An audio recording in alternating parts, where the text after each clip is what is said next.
Welcome to the Daily Walk Podcast, brought to you by Walk Thru the Bible. The Daily Walk Podcast is a daily devotional that will guide you on a life-changing journey through the Bible in 1 year. Join us every day to hear the entire Bible in a year, alongside a daily devotional thought that will help bring God's Word alive for you. Today's Daily Walk devotion comes from Job chapters 29 through 31. Job's advisors have at last grown silent, but the problem of his suffering persists. Nearly overcome by depression, he longs for the good old days when he enjoyed the presence of his children and his wealth.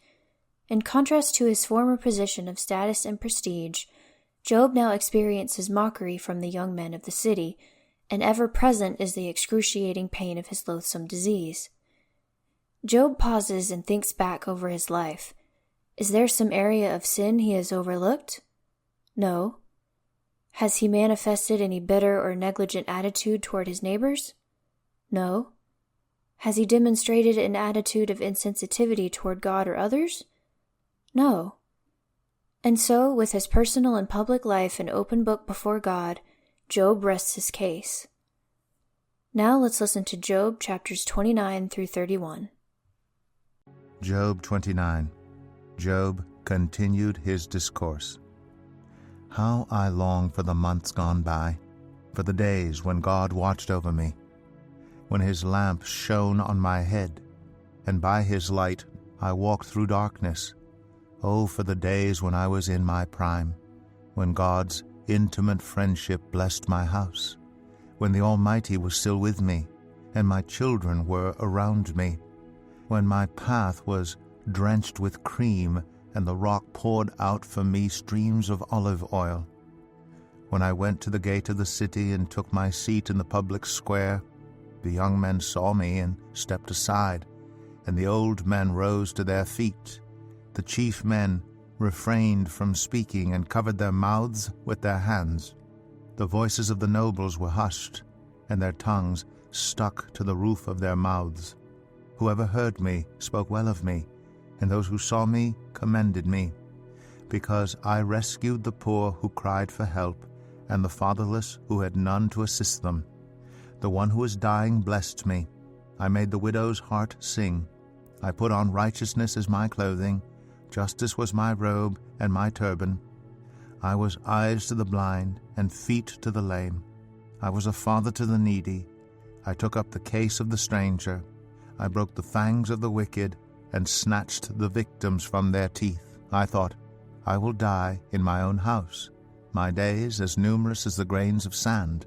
My roots will reach to the water, and the dew will lie all night on my branches. My glory will not fade.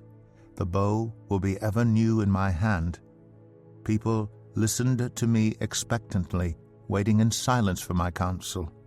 After I had spoken, they spoke no more. My words fell gently on their ears. They waited for me as for showers, and drank in my words as the spring rain. When I smiled at them, they scarcely believed it. The light of my face was precious to them. I chose the way for them, and sat as their chief. I dwelt as a king among his troops. I was like one who comforts mourners. Job 30. But now they mock me. Men younger than I, whose fathers I would have disdained, to put with my sheepdogs. Of what use was the strength of their hands to me, since their vigor had gone from them? Haggard from want and hunger, they roamed the parched land and desolate wastelands at night. In the brush they gathered salt herbs, and their food was the root of the broom bush. They were banished from human society, shouted at as if they were thieves. They were forced to live in the dry stream beds, among the rocks and in holes in the ground. They brayed among the bushes and huddled in the undergrowth. A base and nameless brood, they were driven out of the land. And now those young men mock me in song. I have become a byword among them.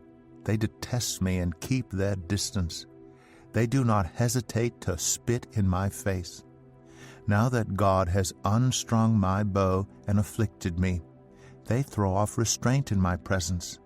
On my right the tribe attacks. They lay snares for my feet. They build their siege ramps against me. They break up my road. They succeed in destroying me. No one can help him, they say. They advance as though a gaping breach. Amid the ruins they come rolling in. Terrors overwhelm me.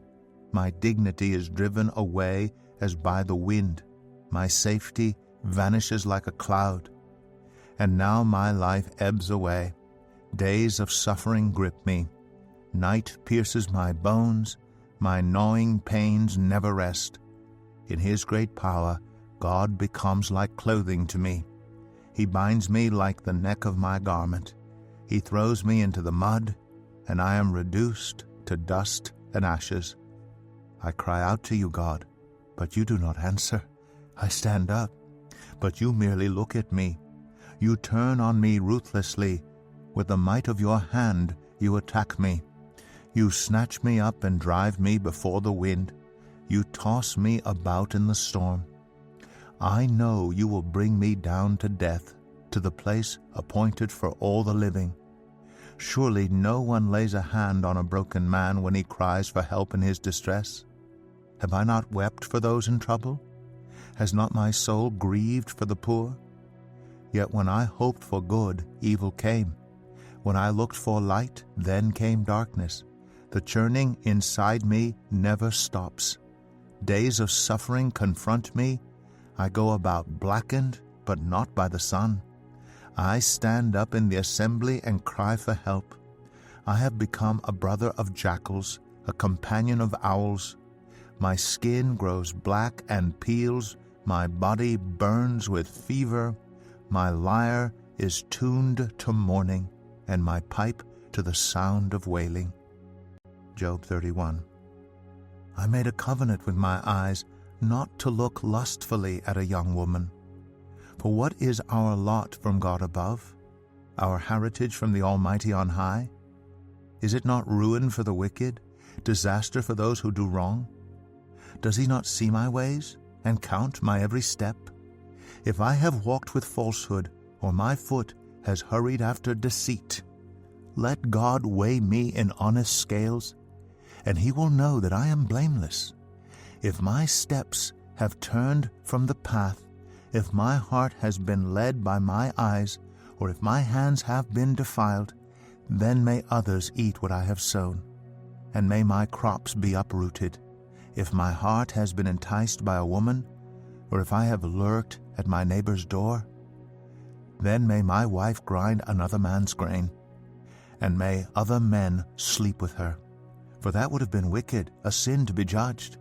It is a fire that burns to destruction. It would have uprooted my harvest. If I have denied justice to any of my servants, whether male or female, when they had a grievance against me, what will I do when God confronts me? What will I answer when called to account? Did not He who made me in the womb make them? Did not the same one form us both within our mothers? If I have denied the desires of the poor, or let the eyes of the widow grow weary, if I have kept my bread to myself, not sharing it with the fatherless, but from my youth I reared them as a father would, and from my birth I guided the widow. If I have seen anyone perishing for lack of clothing, or the needy without garments, and their hearts did not bless me for warming them with the fleece from my sheep, if I have raised my hand against the fatherless, knowing that I had influence in court, then let my arm fall from the shoulder. Let it be broken off at the joint. For I dreaded destruction from God, and for fear of His splendor I could not do such things.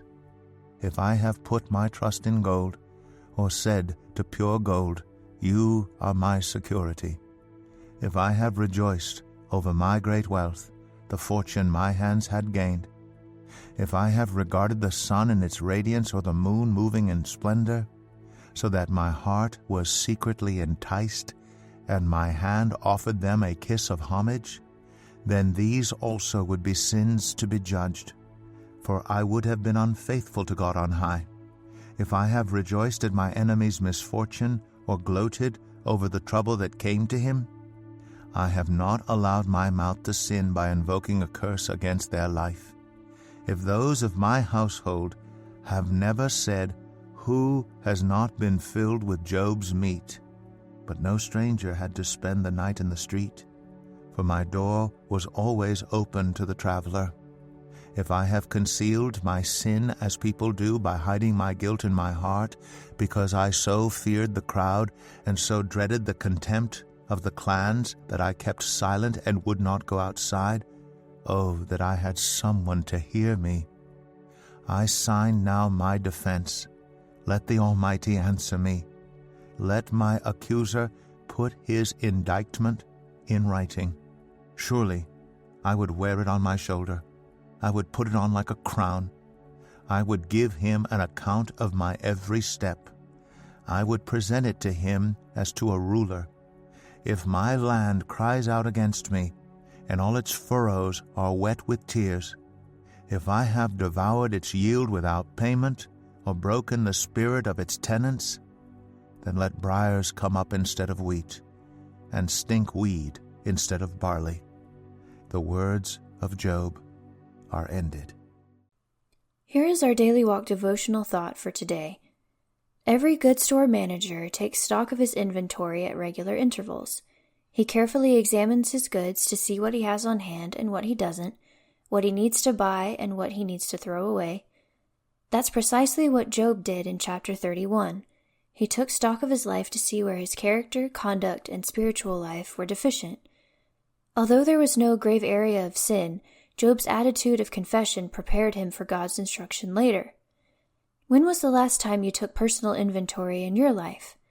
Right now, check up on your personal thought life, your behavior toward others, and your walk with God.